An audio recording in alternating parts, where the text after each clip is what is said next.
Hey, Christine. Hey, I'm driving, so. Okay, can we hear you? Okay. So I'm going to share my screen again. Okay. So can everybody see the screen? Can everybody see my PowerPoint?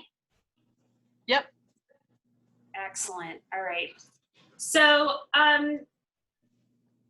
basically I was, and actually I'm going to record this, and for anybody that wasn't able to attend, I wanted to have a recording that I could give them, so I'm winging it. So what I wanted to do was, I had taken a PPG, which is the Pet Professional Guild, which is one of my professional associations that I belong to. I had taken a webinar that was free to members, and it was geared towards people who work in the pet industry and how to help your clients or yourself or whatever prepare for things that might happen to you that you may not be able to care for your pet. So I think some of the things she shared with me were very interesting. And I'm also going to share a free webinar that is from an attorney that I know. So I'm going to share that on the Dog Scouts page. But this woman, Debra Hamilton, she has a very interesting niche. She does a lot of law revolving pets and animals, and a lot of mediation. So just kind of like kids, you don't want to split the kid, you don't want to split the puppy or the dog either. So mediation, she finds could be a really useful way of handling some things. So so Debra was really cool. She really was like, you know, hey, pay it forward. You're in the pet industry. Remind your clients, people, that they really need to do this, because basically if it's not in writing, it's likely to not get done. And it was very eye-opening. So I'm going to share some of that with you.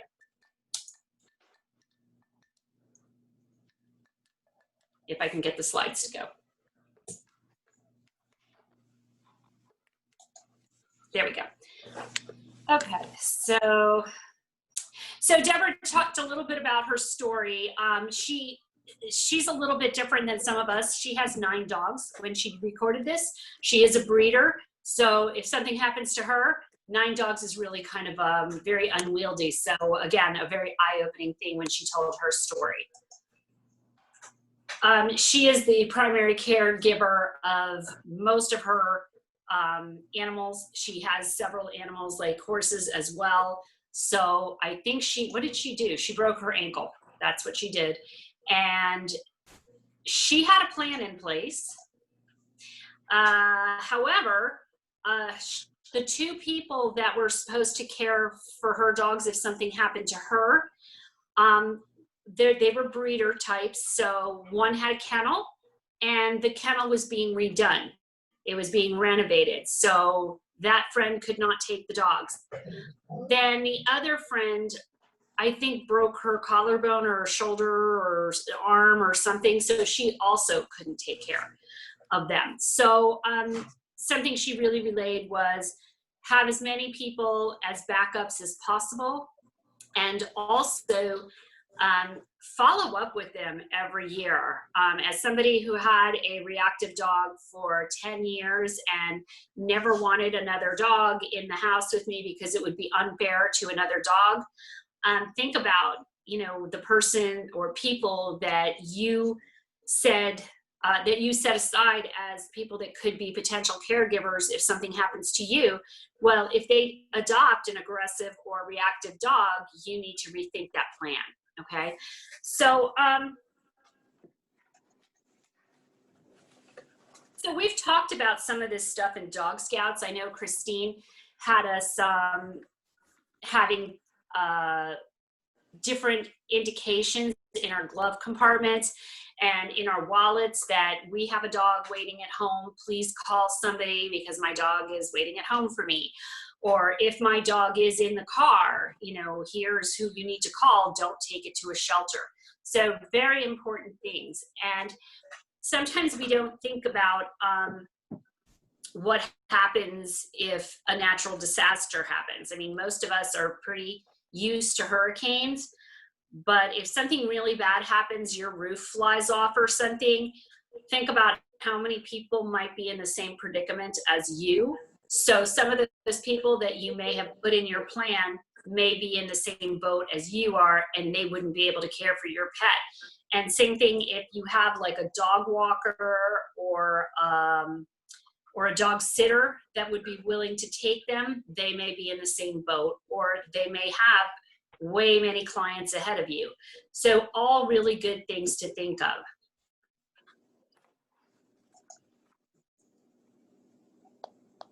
So she talks a lot about, you know, plans in your head. Many of you may have family members that don't live with you that you think might take them, brothers, sisters, kids, adult kids.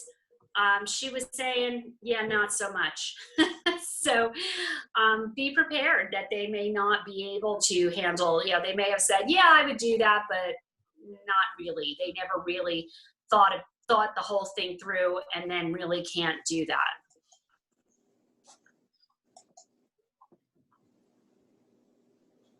So again, long-term and short-term care. She did discuss, and I don't know if she's got all these listed, you know, dementia, death, all kinds of things like that, disability. So some of them are going to be longer term. If you have like a really bad illness, like you're fighting cancer or something, that's going to last a lot longer than maybe just throwing out your shoulder or something. My broken foot, or my fractured foot, it was a good 10 or 11 weeks that I wasn't allowed to put weight on it. So I was hopping around on that stupid little knee walker, which was not particularly useful trying to walk a dog. It was actually quite dangerous. Yeah, I remember that. Yeah. But Can I interject, Dawn? I'm sorry? I was going to say, can I interject too on one little, well, I mean, keep in mind too that you know, for the most part, we take care of our dogs at a completely different level of care that most people do. So finding someone who is either A, willing to do that, or B, accepting that that may not happen is something that you should consider when you're picking your people. Yes, and I'll get to some of that later. She did discuss some of that. Yeah, but thank you for bringing that up. I don't want to miss that either. So yeah, there's going to be different long-term and short-term things that you have to decide upon. And then, you know, in the unlikely event that, you know, you do not outlive your pet, that's something that you really need to do a long-term plan for, depending on how old your pet is, okay?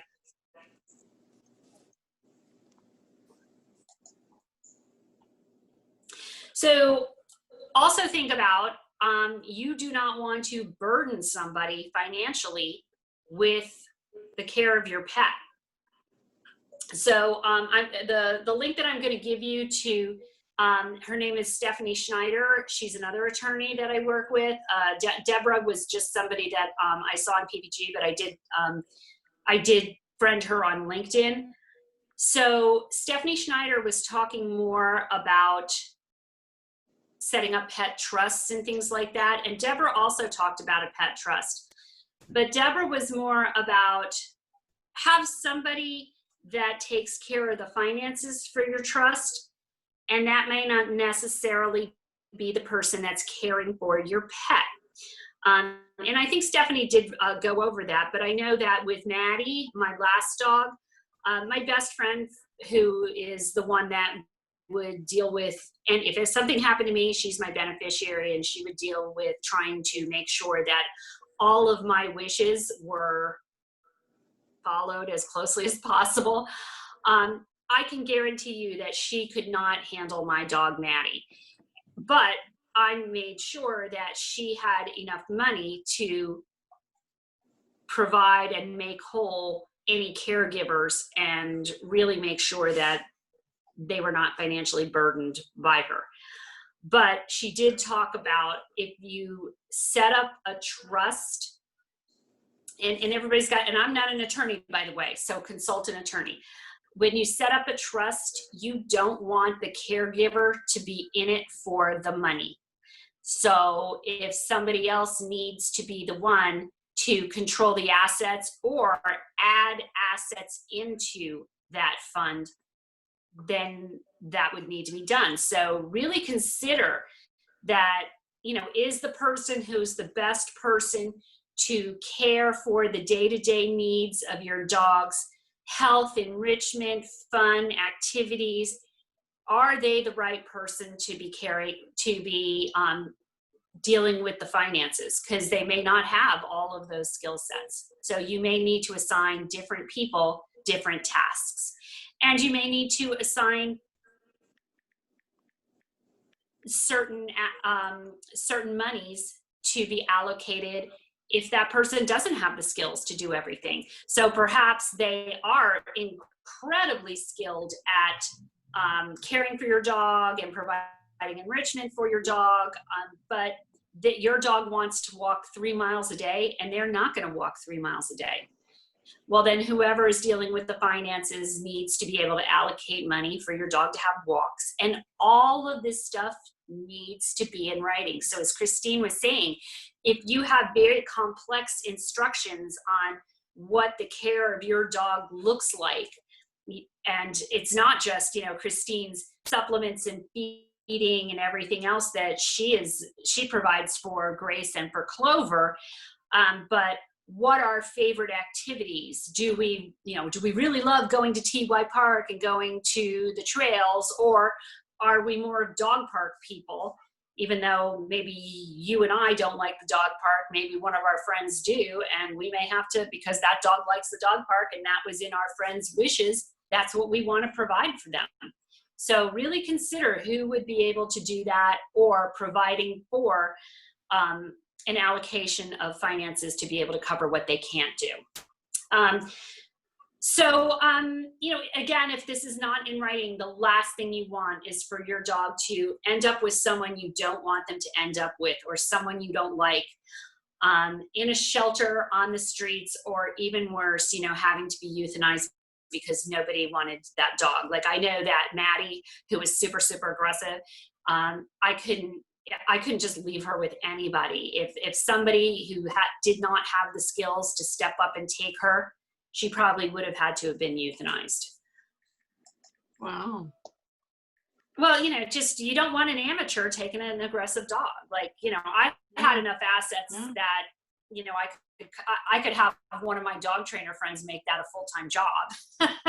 But, you know, not everybody does. And that's something to think about, especially if you have a really problem dog.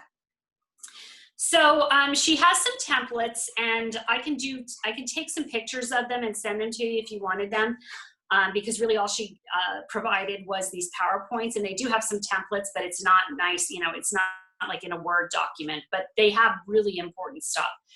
So Okay. Where to start? So you need to have a map, and that's what she calls this. And there's an acronym for it. So you don't want to be short-sighted or myopic about this. Most of them don't really provide, and it's funny. Like, I think all of us as dog scout people, we kind of are not myopic, and I think most of us understand this. Like, she spent a lot of time in this webinar convincing people that they really do need to do this. I think a lot of us can be very easily convinced to do this. So I'm not going to go over all of this.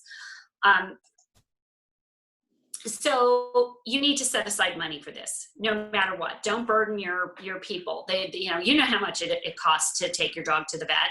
You know how much it costs to have quality food. You know how much it costs to have all of these things. You need to figure out, okay, I have at least 6 months of care in a pet trust or in somewhere where somebody can get to it and make sure that the caregiver or the caregiver themselves is made whole. Okay. You don't necessarily, she said you don't necessarily need an attorney to draw this up. I kind of like attorneys, and I think that there's a lot of attorneys that can do things at a reasonable cost. Debra was saying, because your caregiver shouldn't be in it for the money, that you may consider setting up a pet trust fund, which would be an account somewhere that someone, you know, your financial person would have access to put additional funds in. But she said you can start one for as little as $100, so that you would have that account. So if something happened to you, you know, the person who inherits your money, or the person who would control the money, they would be able to fund that.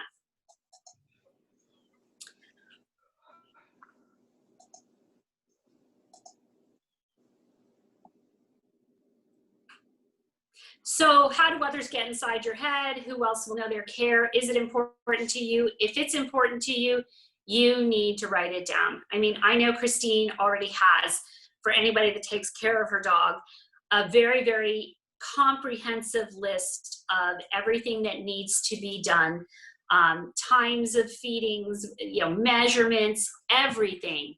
But with that, I'm sure that every time Christine goes to the vet, every time Christine sees another symptom, those plans change. Those very specific instructions change all the time.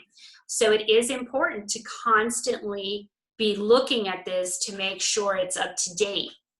And, you know, if you're not if you go on vacation all the time and you're constantly updating it and handing it to whomever is caring for your dog, then you're in a position better than me. Lately, I have been taking River everywhere, so I rarely leave her. And when I do, you know, her list has been somewhat easy, but it's getting harder. Again, things that can happen if you do nothing. You know, your pets aren't going to be cared for in the manner you want them to, and they could be abandoned. They could go without medication, which could be really not only shortening in their lifespan, but it could also really affect their quality of life. So here's her MAP plan. You need to make a plan. You need to address the needs of your pet. Appoint caregivers. She was like, you need to have at least 3, okay? And then publish your plan. If it is not written down, it's not gonna happen. If it's not written down and then shared with people, it's not gonna happen.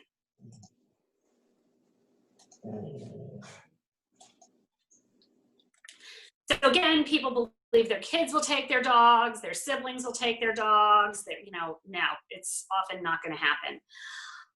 They are the most likely, family members are apparently statistically the most likely ones to drop off your dog at a shelter. No way. Yeah, I know, I was shocked. I know, I was like, oh, wow.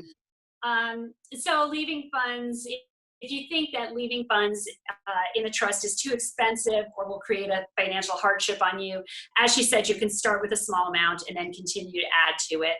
Or, you know, like if you have assets that, like, for now you're not taking out of, but like, so for example, you know, like my friend Lisa would get my house, and once she sold that, she'd have plenty of assets to deal with. So you really don't, you know, you really just need to start with the $100.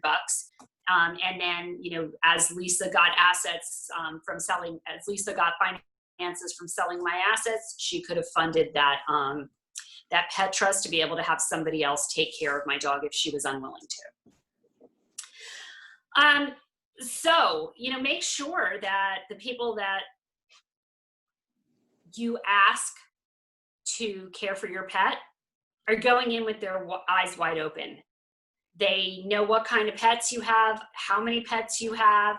You're not adding to your pets without telling them.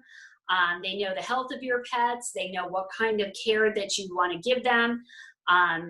You may have people that can assist as well. If you had, you know, if you live in the neighborhood and you live around them and you have nieces, nephews, somebody that helps walk them and they'd be happy to do that for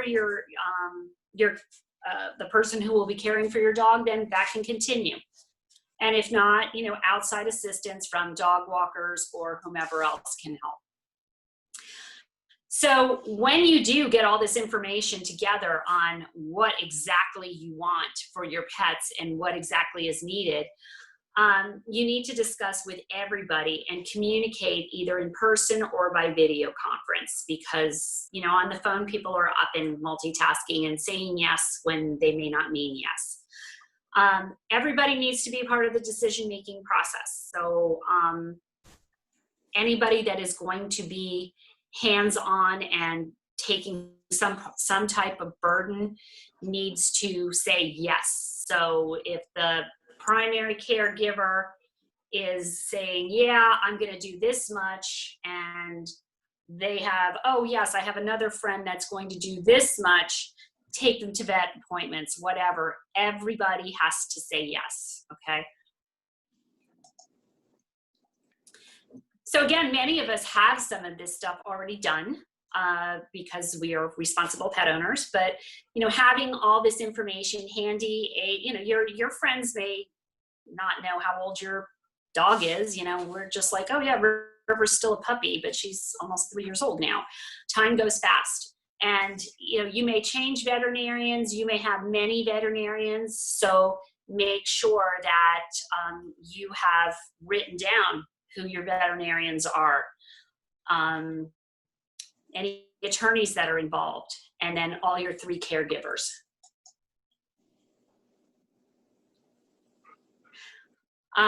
So if your pet is going to go somewhere out of state or out of the area, and it will no longer be convenient to use your current veterinarian, you will need to figure out a veterinarian to use in the new location, and your current veterinarian needs to be notified by your new caregiver that, hey, we are no longer bringing this pet here because now, you know, we have a deceased owner or we have a disabled owner and I'm taking the dog for the next year, okay?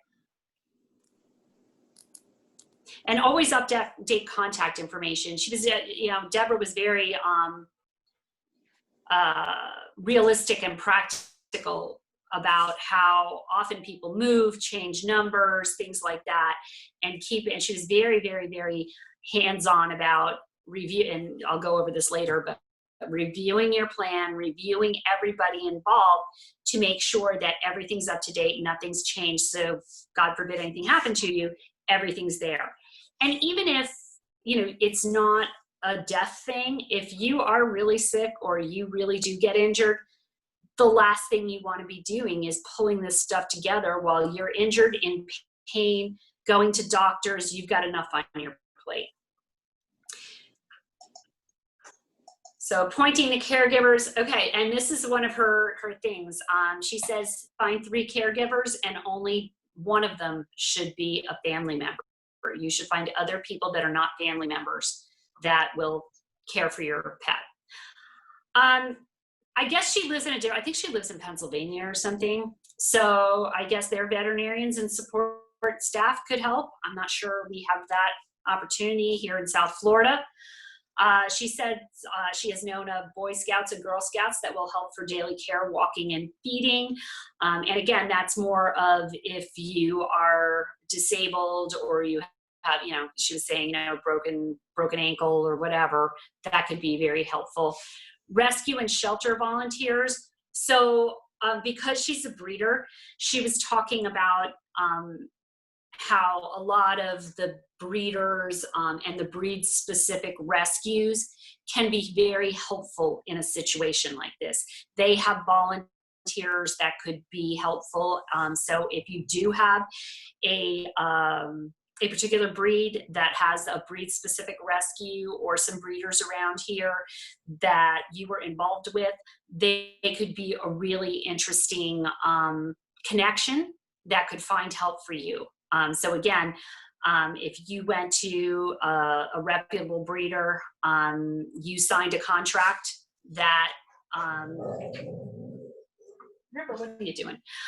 You signed a contract that dog or pet would go back to the breeder. They would have first right of refusal. And many rescue groups also have that. So she was also speaking about talk to your rescue group. If you do have your dog from a rescue group on a contract that they get first right of refusal, the thing to do is to be proactive about that. Tell them about your plan. If you have a plan mapped out the way Debra has suggested, it's very likely that they would be much more willing to keep them out of their foster care or shelter. They would be willing to say, okay, we can vet your caregivers that you've chosen, and it's likely that we'll just give you, we will give you our seal of approval because you've already thought this through. And same thing with breeders, reputable breeders. So here's, if you guys want me to take a picture of this, I can. Here's your caregiver checklist. And you want to make sure all of them know about each other as well.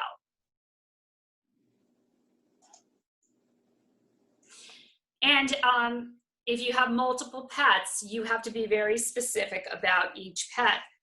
I mean, many of us are really quite responsible, and because we are very, very proactive about the management of our dog's health and well-being, you may have different dogs on different formulas because of their age, because of their health needs.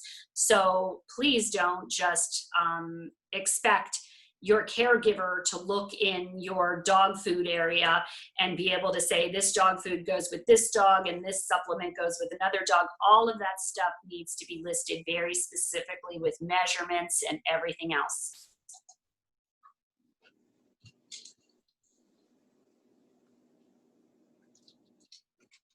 So again, making sure that the needs of the pet and the owner are all addressed. How much care does the pet need and might the owner supply? So, again, if you just have a broken ankle and you're just not really able to do physical, and Debra had, I think you saw earlier, she did all her feedings and stuff in her kennels in the basement and she couldn't get down the stairs. But, for me, I live on, a single level house. And it was easy for me to feed River when I had a broken foot. But the really tough stuff was giving her appropriate exercise outside and appropriate enrichment outside. And I really did have to hire a dog walker for that. And as you all may know, it's not easy finding a responsible dog walker in South Florida. Most of them that are really good are all booked up, and somebody basically has to move out of the area in order for them to take you on their schedule. So really, look in advance to who can help with that. So have a folder for all of your up-to-date veterinary records, who your groomers are. If you have food delivery service, I know that's very popular now. If you have a large, okay, we're ending in 10 minutes. Oh, hang on, hold on.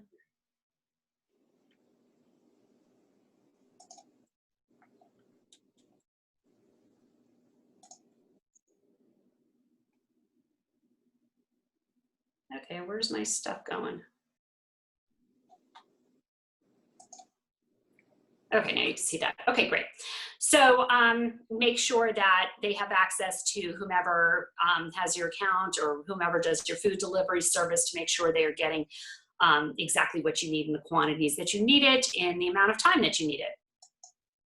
So Publish is very, very, very passionate about publishing, because she said, people just can't remember this stuff. And if you don't, you may have it hidden somewhere on your hard drive. That's not useful. Make sure that you've emailed everybody or handed them a copy or whatever.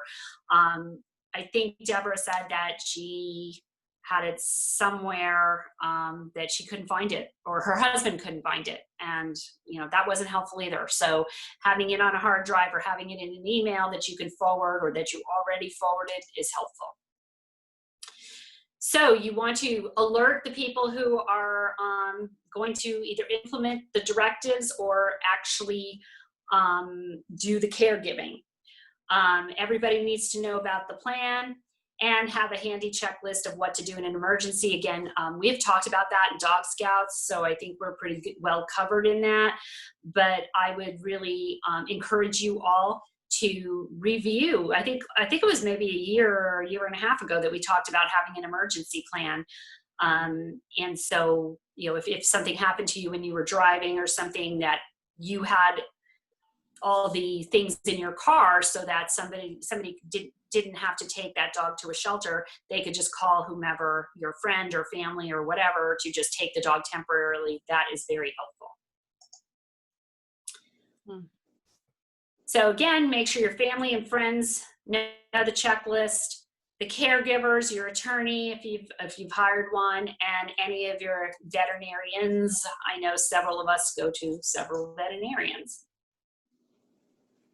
Publishing, again, in an emergency, everybody knows who to call, and you have them in order of 1, 2, and 3.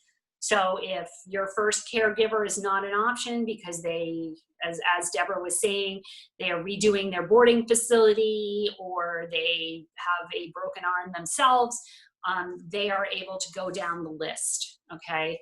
And again, they have access to the vet care, so they know who your veterinarian is, and their caregiver expenses can be reimbursed from that account. So she did also talk about scheduling a review of your plan. So I don't know if any of you have like an online calendar. I have found that very helpful. So I just got hurricane shutters, and the guy's like, yeah, you need to oil them and do this stuff and maintain them every 6 months. So I now have a recurring appointment to do that. So you may want to set up a recurring appointment for yourself, maybe every 6 months or every year, depending on how many pets that you have. You know, I know people who have multiple pets, especially cats. You know, they have a wide array of ages. And you may have one cat that passes away, and then a week later, another cat shows up on your doorstep and you're taking that one in.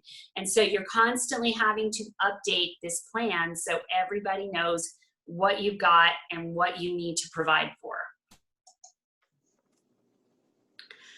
So I'm going to go through any questions in a minute.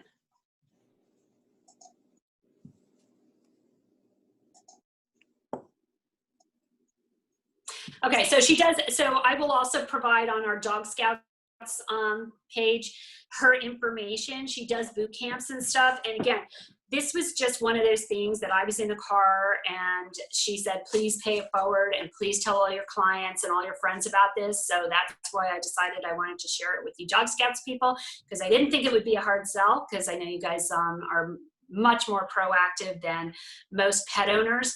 But I will give you her information. I probably can't answer questions as well as she could, but I have been through her webinar. I also was through Stephanie Schneider's webinar, which was very interesting, and I will post a link to that as well. So does anybody have any questions that I can address? And this is great. I mean, I have a basic plan, but this makes you think about other things. And especially the caregiver, you know, who would really take in your pet? That's true. I will have a problem because I don't have that many friends. I will only count with my family, or maybe Christine, right, Christine? Yeah. But and actually, she did go over that. So that might be possible, but that should not be your plan if there's a major disaster. So, correct. You know, Christine would be in the same boat as you if there was a major disaster. So if there's a hurricane pulling off our roofs, you know, Christine is not going to be able to care for your pet because she will be overwhelmed with a bunch of other of her clients that would also want to sign up for that. Plus, she probably would also be scrambling for generators and everything else. So I thought that was a really interesting thing, you know, especially looking at those fires out in California. You know, think about how widespread they are and how many people are in the same boat as them. You may have had all kinds of caregivers in case something really bad happened to your house or you or whatever.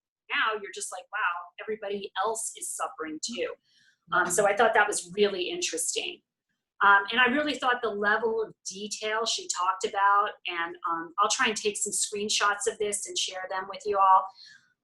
But the level of detail was really interesting, especially with addressing every single pet you have. And then she also did, I didn't mention this, she also did mention that you may want to talk about keeping those pets together if they are, we try really hard in dog training not to allow our dogs to become codependent, but you know, if they're buds, you want to keep them together. But you may have two pets that don't care less about each other. Like you may have a dog and a cat that really, they coexist, but they're not buds. And then you may find that one of your caregivers may be like, yeah, I'll take the dog, but not the cat. I'm not a cat person. And another person may be like, hey, I'll take the cat, but not the dog. So those are interesting things to consider as well. Christine, you have anything to add available? Okay, she's probably driving, so we'll leave her. No, wait, So, I'm sorry, I didn't hear you. What am I what? I was going to wrap this up, and I just wanted to know if you had any other additional comments or epiphanies that we should know about. Not that I can think of, no. Okay. All right, well, I'll get you guys these resources on our page. Thanks so much. I'm going to see if this recording went, and I'll post it to YouTube. So if anybody needs a replay, or if you want to share this with anybody, please feel free to. Again, Debra, I don't ever want people to think I'm plagiarizing. Debra in this PPG thing said, please go out there, feel free to use my resources and share. So that was a very, very generous thing for her. But I will add I will add her information to our group if you want further information from her, or if you want to read any of her books. Apparently she has a lot of resources out there. All right, well, have a lovely weekend, everybody. Thank you for joining me. Maria, I can't wait till we see you again. Next month, hopefully we can get together, even if we have to do a Zoom or something like that. Yeah, well, Dog Scouts, I'm hoping that we can still do that Kukar Tihar, the Indian festival that we celebrate dogs, and I've got some of our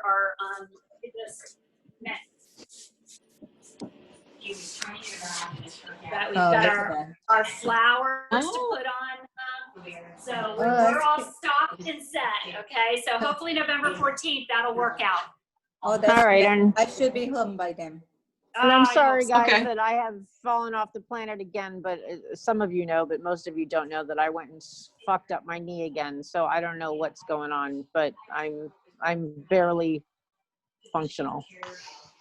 So sorry to hear that. Well, thank you for being with us, at least to add any insights, because I know you're a big planner, Christine.